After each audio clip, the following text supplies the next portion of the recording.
जय हिंद। स्वागत है आपका हमारे इस वीडियो में। दोस्तों, बेसिक एडवोकेट का वीडियो नंबर तीसरा है, जिसमें हम लोग भारत का संविधान पढ़ रहे हैं। इसके बाद आईपीसी धारा पढ़ेंगे। ठीक है, तो इसमें हम पढ़ेंगे नागरिकता के बारे में, जिसे इंग्लिश में बोलते हैं सिटीजनशिप। संविधान के 22 भाग में से इसे हम दूसरा भाग में पढ़ते हैं। ठीक है, और इसमें आर्टिकल 5 से लेकर आर्टिकल 11 तक पढ़ते हैं, यानी अनुच्छेद 5 से लेकर अनुच्छेद 11 तक हम पढ़ते हैं। नागरिकता क्या होती है? किसी देश में रह रहे व्यक्तियों का एक अधिकार होता है नागरिकता, हम ये कह सकते हैं। वहाँ की संविधान के द्वारा, संविधान में लिखा रहता है और गवर्नमेंट उनको प्राप्त कराती है। देखिए, हम भारत के नागरिक हैं। हमारा आधार कार्ड बना है, हमारा जो पैन कार्ड है वो बना है, कास्ट सर्टिफिकेट बना है। हम भारत में कहीं भी ज़मीन ले सकते हैं, कहीं भी अपना बड़ा व्यापार खड़ा कर सकते हैं। ठीक है, भारत के किसी भी पोस्ट पर हम चुनाव लड़ सकते हैं। राष्ट्रपति, प्रधानमंत्री, मुख्यमंत्री, राज्यपाल, ये सब भारत के नागरिक ही कर सकते हैं। जो भारत के नागरिक नहीं है वो कभी नहीं कर पाएंगे। जो भारत के नागरिक है वही कर पाएंगे। तो ठीक है, या कोई अगर विदेशी आके चाहे कि हमारे देश में वो चुनाव लड़ के जीत जाए, तो ऐसा कभी नहीं होगा। प्रधानी तक का चुनाव नहीं जीत पाएगा। ठीक है, क्योंकि उसको अलाउड ही नहीं है। सिर्फ भारतीय लोग ही ये सब काम कर सकते हैं। भारतीय लोगों को ही राजनीतिक और सिविल हर चीज प्राप्त है। सिविल न्याय, राजनीतिक, या आप किसी भी पार्टी पर चुनाव लड़ सकते हैं। तो नागरिकता होती क्या है? पहले जो संविधान हमारा बना, उसमें किसको किसको माना गया कि कौन कौन भारत का नागरिक होगा। जब संविधान लागू हुआ तो भाई हम मानेंगे ना कि कौन भारत का नागरिक होगा, कौन भारत का नागरिक नहीं होगा। तो वो भी हम इसमें स्टडी करेंगे, और वो पहले ही स्टडी करेंगे। उसके बाद सन 1955 में एक कानून बना, जिसको नागरिकता अधिनियम कानून कहते हैं। और वो 1955 के बाद अब तक, या जब तक, अभी उसमें बहुत संशोधन हुआ है। यानी 1955 के बाद अगर कोई व्यक्ति भारत का नागरिक बनना चाहता है तो वो कैसे बन सकता है, उसमें ये बताया गया है। किसी व्यक्ति की नागरिकता खत्म कैसे कर दिया जा सकता है, वो बताया गया है। तो चलिए अपने इस वीडियो को शुरू करते हैं। हम आर्टिकल 5 पहले पढ़ते हैं, अनुच्छेद 5, यानी कि ये बताता है कि संविधान के प्रारंभ में नागरिकता, यानी जब हमारा संविधान बना दोस्तों, तो हम किसे मानेंगे कि कौन भारत का नागरिक होगा? एक होना चाहिए ना कि भाई हम इसे मानेंगे, इसे नहीं मानेंगे। क्योंकि उस समय हमारे भारत में बड़े बड़े सारे लोग थे। इंग्लैंड के लोग थे, अमेरिका के लोग थे, कई कंट्री के हमारे उसमें पुर्तगाली भी थे, वो भी नहीं गए थे। तो बहुत सारे लोग थे। तो हम मानेंगे किसे कि कौन भारत का नागरिक होगा, किसे हम वोट देने का अधिकार मानेंगे। तो वहां पर एक कानून बना, आर्टिकल 5 में उसे रखा गया है, भारत के संविधान के प्रारंभ में नागरिकता। संविधान के प्रारंभ में नागरिकता यानी संविधान जब बना, कब? 26 जनवरी 1950 को। कौन भारत का नागरिक होगा? तो उसमें 3 कैटेगरी बनाई, क, ख, ग, और इन तीनों में से कोई एक को फॉलो कर रहा है। इन तीनों में से किसी के पास कोई एक भी है तो भारत का नागरिक होगा। अब पहला क्या है, देखिए, क, जो भारत के राज्य क्षेत्र में जन्म लिया है वो भारत का नागरिक हुआ। क में क्या कहा गया है कि जो भारत के राज्य क्षेत्र में जन्म लिया है वो भारत का नागरिक होगा। भारत का राज्य क्षेत्र मतलब ये कि जहां तक भारत का राज्य क्षेत्र है उसके अंदर जो जन्म लिया है वो क्या होगा? भारत का नागरिक होगा अकॉर्डिंग टू आर्टिकल 5। ठीक है। दूसरा, ख में क्या कहा गया है? 5वां के ख में, जिसके माता या पिता में से कोई एक भारत के राज्य क्षेत्र में जन्मा हो, भारत के राज्य क्षेत्र में जन्मा हो। यानी आर्टिकल 5वां ख में कहा गया है कि जिसके माता या पिता दोनों में से कोई एक, दोनों में से कोई एक हो सकता है, अगर भारत के राज्य क्षेत्र में जन्म लिया है, ठीक है, तो उसके जो बच्चे होंगे वो भी भारत के नागरिक होंगे। समझिएगा थोड़ा। जैसे कि कोई व्यक्ति उस समय विदेश में, मान लीजिए जब हमारी स्वतंत्रता, हमारा देश का जब स्वतंत्र होने की लड़ाई लड़ रहे थे, तो बहुत व्यक्ति विदेश में भी थे जो ये वहाँ पर डिमांड कर रहे थे कि भारत को आज़ाद कर दिया जाए। लेकिन वो भारतीय थे, लेकिन वहाँ पर जाकर संघर्ष कर रहे थे देश को आज़ादी दिलाने के लिए। तो अगर वहाँ पर उनका बच्चा पैदा हुआ तो क्या वो भारत का नागरिक होगा? हाँ, वो भी भारत का नागरिक होगा। आर्टिकल 5वां ख के अनुसार कि अगर किसी व्यक्ति के माता पिता जो कि भारत में जन्म लिए हैं और उनका बच्चा, वो भी भारत का क्या होगा? नागरिक होगा। ठीक है। अब गौ में क्या कहा गया है? आर्टिकल 5वां गौ में, जो संविधान लागू होने से 5 साल पहले से भारत में रह रहा हो वो व्यक्ति भारत का नागरिक होगा। जो संविधान लागू होने से 5 साल पहले यानी कि संविधान लागू 1950 में हुआ, यानी 1945 से जो भारत में रह रहा है, चाहे वो कहीं का भी हो, वो भी भारत का नागरिक होगा, वो भी भारत का नागरिक बन सकता है। देखिए आर्टिकल 5 से लेकर आर्टिकल 10 तक, इसमें उस समय के अनुसार यानी कि 1950 के अनुसार बताया गया है इसमें सब में कि कौन कौन भारत का नागरिक होगा। उसके बाद आर्टिकल 11 में कह दिया गया है कि नागरिकता अधिनियम कानून संसद एक अच्छा सा कानून बनाएगी, संसद का गृह मंत्रालय बनाएगा, ठीक है, उसे हम आगे देखेंगे। आर्टिकल 5 हो गया। आर्टिकल 6 देखिए क्या कह रहा है। आर्टिकल 6 ये कह रहा है पाकिस्तान से भारत आए लोगों की नागरिकता, पाकिस्तान से भारत आए लोगों की नागरिकता। सन 1947 में जब हमारा देश विभाजन हुआ तो कुछ लोग पाकिस्तान से कहां पर आए, इंडिया में। जैसे जब बंटवारा हुआ तो कुछ लोगों को ऐसा लगा, जो हिंदू ज़्यादातर हिंदू लोग ही आए, तो कुछ उन लोगों को कुछ ऐसा लगा कि भाई हमें अब इंडिया में आना चाहिए, हम पाकिस्तान में नहीं रहेंगे, ठीक है। जब बंटवारा हो गया कि पाकिस्तान एक मुस्लिम कंट्री हो गई, तो वहाँ के हिंदू कुछ कहाँ पर आए, हमारे इंडिया में आए, तो वो भी भाई भारत के नागरिक होंगे कि नहीं। मान लीजिए वो वहाँ रहे बंटवारा के पहले, लेकिन बंटवारा के बाद वो हमारे देश में आना चाहते, तो हम भी उन्हें भारत का नागरिकता प्रदान करेंगे, भारत के नागरिक उसे कहेंगे। तब इसमें दो क और ख यानी आर्टिकल 6 में क और ख दो भागों में से बांटा गया। पहला इसमें देखिए आर्टिकल 6 क्या है, पाकिस्तान से भारत आए लोग, जो लोग पाकिस्तान से कहाँ पर आ रहे हैं, भारत में आ रहे हैं। अगर कोई व्यक्ति 19 जुलाई 1948 के पहले भारत आया है तो वो भारत का नागरिक होगा। अगर इस डेट के पहले अगर कोई भी व्यक्ति पाकिस्तान से भारत में आ गया, एंट्री ले लिया, तो भाई वो 100% तुरंत भारत का नागरिक बन सकता है, ठीक है। उसके बाद ख में क्या कहा गया है कि कोई व्यक्ति अगर 19 जुलाई 1948 के बाद अगर भारत में आता है, मान लीजिए कोई व्यक्ति इतना में चला आया और कोई ऐसा व्यक्ति जिसे साधन नहीं मिला या जो पैदल आ रहे थे, चल कर आ रहे थे, उनको इस डेट से समय ज़्यादा लग गया, इस डेट से समय क्या लग गया, ज़्यादा लग गया, तो क्या हम उसको नागरिकता नहीं देंगे, उनको भी हम नागरिकता देंगे। लेकिन मैंने कहा कि आपको 6 महीने बाद नागरिकता मिलेगी, आप 6 महीने वेट करिए, फॉर्म भरिए, उसके बाद आपको नागरिकता मिलेगी। तो वही आर्टिकल 6 में कहा गया है पाकिस्तान से भारत आए लोगों की नागरिकता।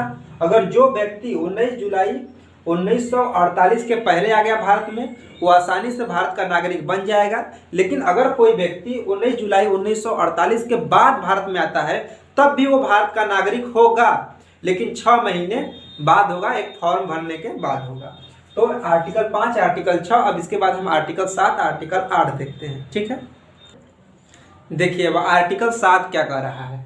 आर्टिकल 7 ये कह रहा है भारत से पाकिस्तान गए फिर भारत आए व्यक्तियों की नागरिकता। कोई ऐसा व्यक्ति है जो कि सन 1947 में जब हमारे देश का विभाजन हुआ था, वो सोचा कि हम इंडिया में नहीं, हम चलते हैं पाकिस्तान में रहेंगे, ठीक है। और वो चला गया कहाँ, पाकिस्तान में। लेकिन फिर उसके मन में एक शंका आया कि नहीं, पाकिस्तान हमको नहीं रहना चाहिए, हमको इंडिया में ही जाना चाहिए, इंडिया बहुत अच्छा है, ठीक है। तो वो फिर लौटकर इंडिया में आया, यानी इंडिया से कहाँ गया, पाकिस्तान में, पाकिस्तान से लौटकर फिर इंडिया में आया। तो क्या हम उसे भारत का नागरिक मानेंगे? हाँ मानेंगे। अब किस आधार पर मानेंगे वो देखिए। आर्टिकल 7 में कहा गया है वो व्यक्ति नागरिकता होगा, वो व्यक्ति भारत का नागरिक होगा, 6 महीना बाद होगा। कब होगा? अगर कोई व्यक्ति भारत से कहाँ गया, पाकिस्तान में गया, फिर पाकिस्तान से भारत में आया, तो 6 महीना बाद, ठीक है, 6 महीना बाद वो भारत का नागरिक होगा, फार्म भरकर, ठीक है। उसके बाद जो व्यक्ति पाकिस्तान में है वह भारत का नागरिक नहीं होगा। अगर कोई व्यक्ति ऐसा है जिसके पूर्वज भारतीय हैं, सब लोग भारतीय हैं और वो भारत में ही रह गए और वो कहाँ चला गया, पाकिस्तान में चला गया और वो वापस फिर लौट कर नहीं आया, तो वो भारत का नागरिक नहीं होगा। अर्थात मतलब जो पाकिस्तान के व्यक्ति हैं, पाकिस्तान में चले गए, वो भारत का नागरिक नहीं होगा, आर्टिकल 7 में कहा गया है। इतने जुलाई के पहले जो आए थे, यानी कि 19 जुलाई 1948 के पहले जो लोग आए हैं, ठीक है। समझ गया आपको? आर्टिकल 7 समझ में आया ना। जो व्यक्ति कहाँ, भारत से पहले कहाँ गया, पाकिस्तान में गया, लेकिन अच्छा नहीं लगा, फिर भारत में आना चाहता है, तो वो भी भारत का नागरिक होगा, बरसते 6 महीना बाद एक फार्म भर के होगा, ठीक है। और दूसरा ख में वो व्यक्ति जिसके पूर्वज भारतीय हैं, सब लोग भारतीय हैं, लेकिन वो चला गया अपना बीवी बच्चा लेकर पाकिस्तान में, तो वो भारत का नागरिक नहीं होगा। अब आर्टिकल 8 में देखिए क्या क्या कहा गया है। भारतीय संविधान का आर्टिकल 8 ये कहता है कि भारत से बाहर रह रहे व्यक्तियों की नागरिकता, कोई व्यक्ति अगर भारत से बाहर रह रहा है तो वो भी भारत के नागरिक होगा। कब? जब उसके पूर्वज भारतीय हैं तब वो भारत के नागरिक होगा। उसके जो भी बच्चे होंगे, संतान होंगे, वो भी भारत का नागरिक होगा। लेकिन इसमें क्या करना होगा कि उसको बताना होगा यहाँ पर, यानी कि 1 महीना के अंदर बर्थ सर्टिफिकेट बनवाना होगा अपने बच्चे का। तो भारत से बाहर रह रहे लोगों की नागरिकता, अगर उसके पूर्वज नागरिक हैं तो वो भी नागरिक होगा। ये आर्टिकल 7 कर रहा है। ये सब बनाए गए थे किसमें? आर्टिकल 10 तक पूरा सन 1950 को, मतलब जब संविधान लागू हुआ तो उस समय ये सब नियम बनाए गए थे। अभी इसका ज़्यादा कोई यूज नहीं है, ठीक है। आर्टिकल 9 क्या कह रहा है? आर्टिकल 9 ये कहता है विदेशी नागरिकता लेने पर भारत की नागरिकता समाप्त कर दिया जाएगा। कोई व्यक्ति है, अगर वो विदेशी नागरिकता ले लेता है तो उसका भारत का जो नागरिकता है वो समाप्त कर दिया जाएगा। चाहे भले उसके पूर्वज भारतीय हो, उसका पूरा खानदान भारतीय हो, वो आदिकाल से भारत में रह रहा हो, लेकिन अगर वो विदेश में जाकर वहाँ का नागरिकता ले लिया है तो उसका नागरिकता, इंडिया का जो नागरिकता है वो बर्खास्त कर दिया जाएगा, खत्म कर दिया जाएगा। ये आर्टिकल कौन कहता है? 9 कहता है, ठीक है। अब इसके बाद आर्टिकल 10 और 11 देखते हैं। देखिए आर्टिकल 10 क्या कहता है? आपका नागरिकता बना रहेगा, आपका नागरिकता आपसे कोई नहीं छीनेगा, ठीक है। जब तक कि आप देश विरोधी काम न करें तब तक आपका नागरिकता बना रहेगा। जैसे देश विरोधी का मतलब ये हो गया कि मान लीजिए किसी देश से हमारा युद्ध हो रहा है, उसके दौरान आप हमारी जो खुफिया एजेंसी है, हमारी जो आर्मी है, उसका जो पूरा डेटा है वो ट्रांसफ़र कर रहे हैं हमारे विरोधी देश को, तो वहाँ पर आपका नागरिकता खत्म कर दिया जाएगा, आपको जेल में भी बंद कर दिया जाएगा, आपका नागरिकता वहाँ पर क्या कर दिया जाएगा? बर्खास्त कर दिया जाएगा। अभी आगे पढ़ेंगे बर्खास्त करना। जब भी आप अगर देश विरोधी काम करेंगे तो आपका नागरिकता बर्खास्त कर दिया जाएगा। अगर कोई व्यक्ति मेंटली हो गया, पागल हो गया, रोड पे घूम रहा है तो उसका भी नागरिकता समझ लीजिए बर्खास्त ही है। आर्टिकल 11, आर्टिकल 11 क्या कहता है कि नागरिकता कैसे प्राप्त किया जा सकता है, उसके बाद कैसे खत्म किया जा सकता है, यानी नागरिकता हम कैसे प्राप्त कर सकते हैं, नागरिकता कैसे खत्म हो सकता है, इस पर संसद का गृह मंत्रालय एक कानून बनाएगा, ठीक है। ये लोग बता के चले गए उस समय के अनुसार, लेकिन एक पावर दी गए संसद को, एक शक्ति दे गए कि नागरिकता अधिनियम कानून कौन बनाएगा? संसद बनाएगा, ठीक है। आर्टिकल 11 में ये कहा गया है। तो उसके बाद संसद ने एक अपना कानून बनाया, नागरिकता अधिनियम 1955, जो हम आगे पढ़ेंगे, ठीक है। तो ये रहा। अब आगे देखिए, चलिए देखिए, अब हम लोग पढ़ते हैं नागरिकता अधिनियम कानून।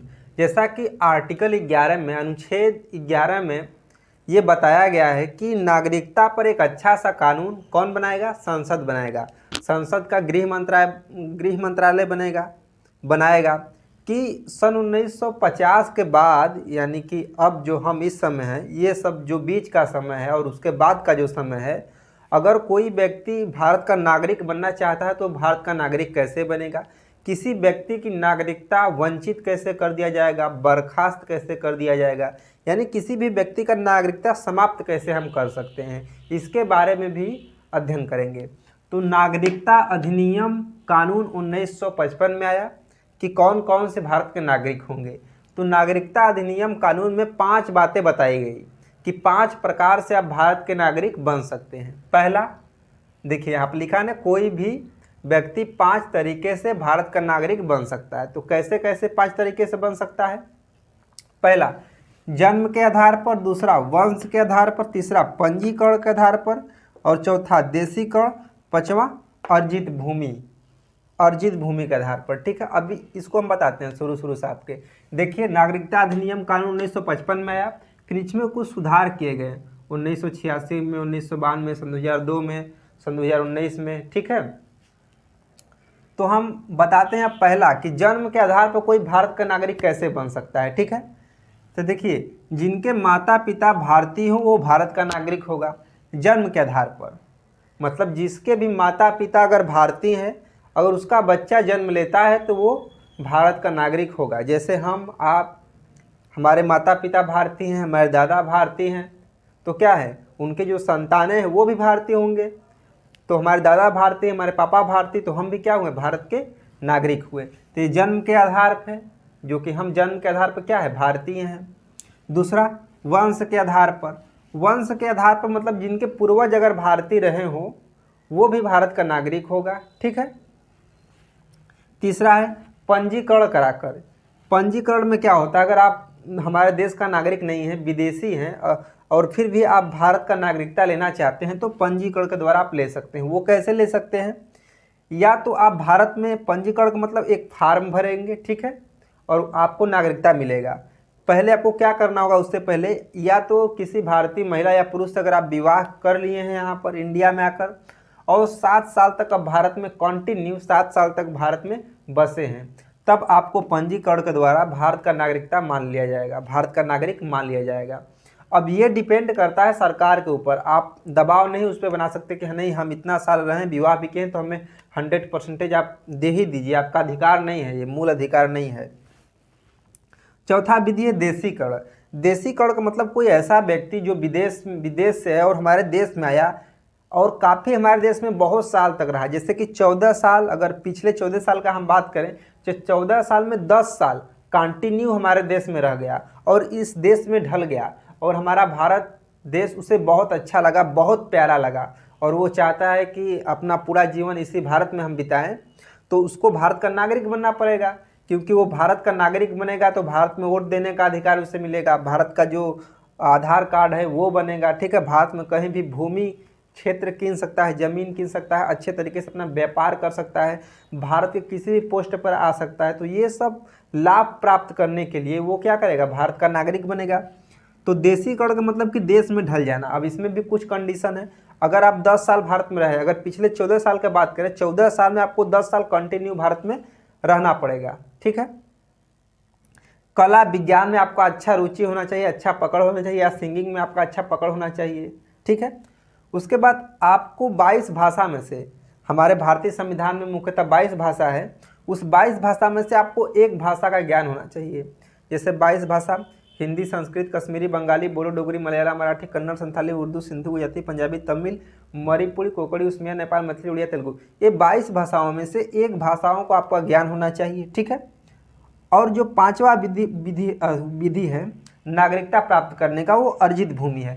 अर्जित भूमि का मतलब ये है, अगर किसी युद्ध के दौरान अगर किसी देश का छोटा सा हिस्सा अगर हम जीत लेते हैं, या किसी अन्य देश का या राज्य का छोटा सा हिस्सा अगर हमारे देश में मिल जाता है और वहाँ के लोगों को हम नागरिक भाई मानेंगे ना। जैसे सिक्किम एक राज्य था, एक देश था जो कि वो भारत में मिला, ठीक है।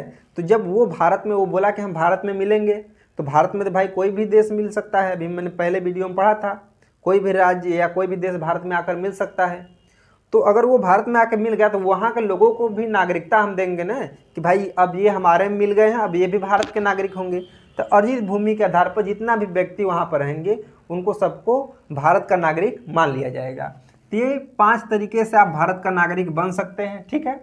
और इसके बाद कुछ विधियाँ हैं, आपकी नागरिकता समाप्त कर दी जाएगी। वैसा काम अब कभी मत करना कि आपकी नागरिकता समाप्त कर दिया जाए। देखिए, नागरिकता समाप्त हो जाएगा 3 प्रकार से। ये 3 प्रकार आपको नहीं करना। देखिए, पहला तो आप खुद से नागरिकता त्याग कर सकते हैं। हम चाहे तो खुद से भारत की नागरिकता त्याग कर सकते हैं। यानी पहला, आप खुद से नागरिकता क्या कर सकते हैं, त्याग कर सकते हैं।